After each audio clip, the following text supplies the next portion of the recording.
Hello and welcome to another new week.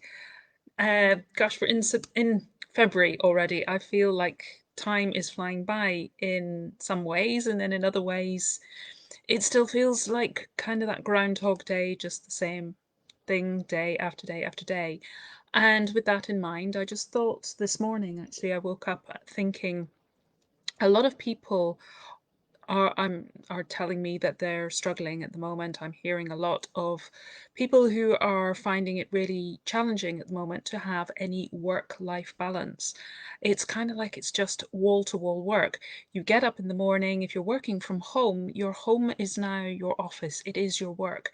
So from nearly the moment you get up, that is almost a part of your work day. Your office space is there in your home, and sometimes it can feel like there's very little division, maybe even no division if your office is in your main living space or your kitchen. It may just be a few steps from there to when you're not at work. So with that in mind, I just thought maybe there might be some tips that I could share, some ideas of ways that you could support yourself at this time in that situation. So, the first tip would be, if at all possible, to have your workspace in a different room. Uh, when I first set up my own business and my office was in the living room, it was there. It was behind me when I was trying to just chill in the evenings, maybe watching the television. It was there, and it just felt like something over my shoulder that was constantly nudging at me. You could just reply to this email, you could just do this, and you haven't finished that yet. I didn't have that physical separation between work and home life. So if you can put your office in a different room, then that really helps energetically and just for your own sense of separation between work and home life. If that's not possible, I know that many of us are struggling for space if we're not used to working from home and suddenly we have an office in, as I am at the moment, in the kitchen. Though I do have an outside space as well. It's a little bit chilly out there at the moment with the snow on the ground. So if you are in your kitchen, in your living room, and you don't have a separate room that you can use, if you can put a screen up even just to hide it from view and help you to put it aside at the end of your working day. And a lot of us have bought these green screens. Mine is actually just set up on some shelves behind me, but if you have one that's on a stand or you have one of those pull-up banners or something, maybe you can even use that as a screen.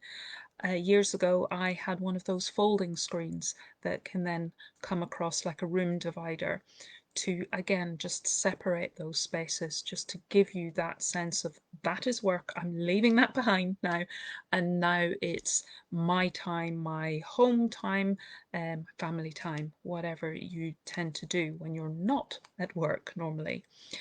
Also, it's so easy at the moment to slip into the habit of doing other things during the workday and thinking, oh, I'll just catch up on those emails, that social media, that posting, that report maybe that I need to write at another time.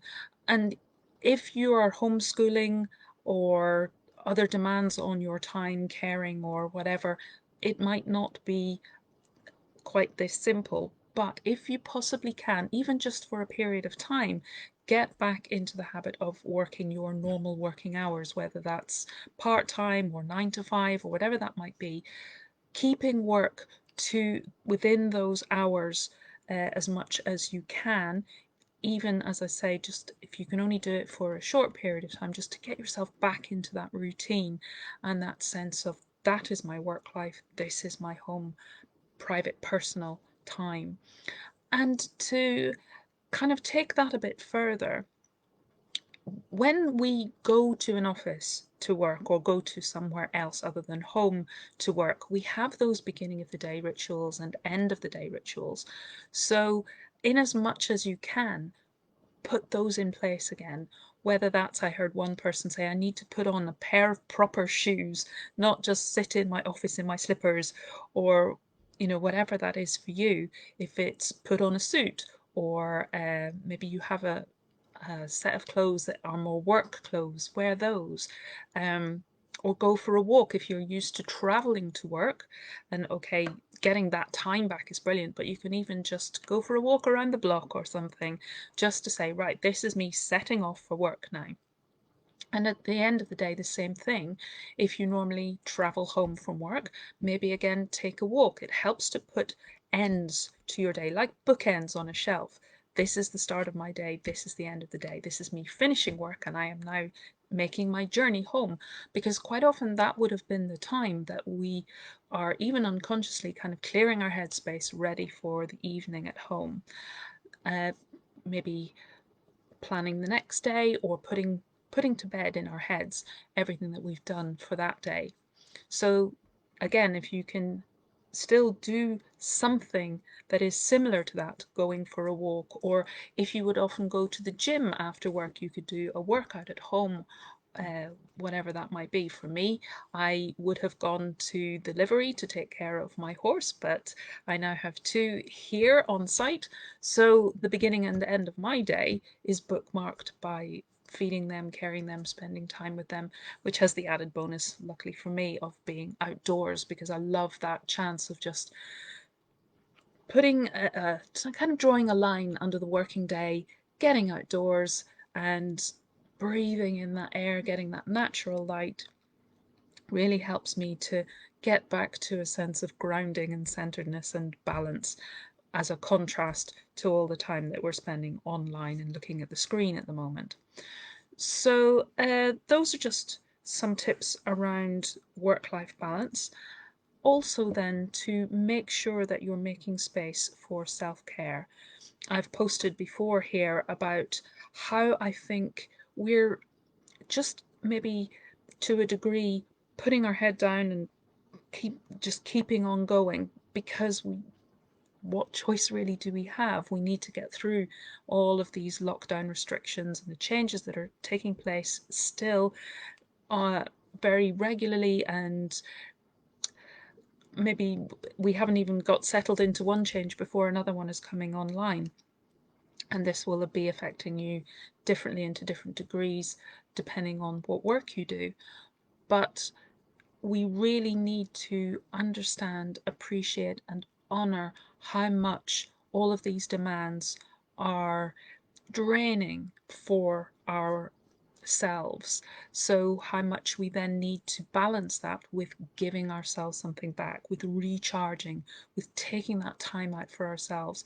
Even if your work is something that you're now doing very much on your own, you need to, and maybe you're not getting the social contact, the meetings in person and so on. You're sitting in your office on your home office on your own perhaps, but still that might mean that you need time out on your own, away from the Zoom and away from the screen and those sorts of things.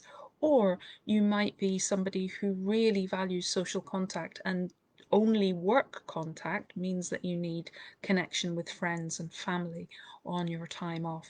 So just again, bringing back that balance. Hi, thank you for joining me, whoever you are. I can't obviously see, but lovely to have you here. So yeah, it's bringing in time for yourself to recharge, to relax, to reground, to recenter, to get that sense of balance back into your life, and to remember to bring in fun.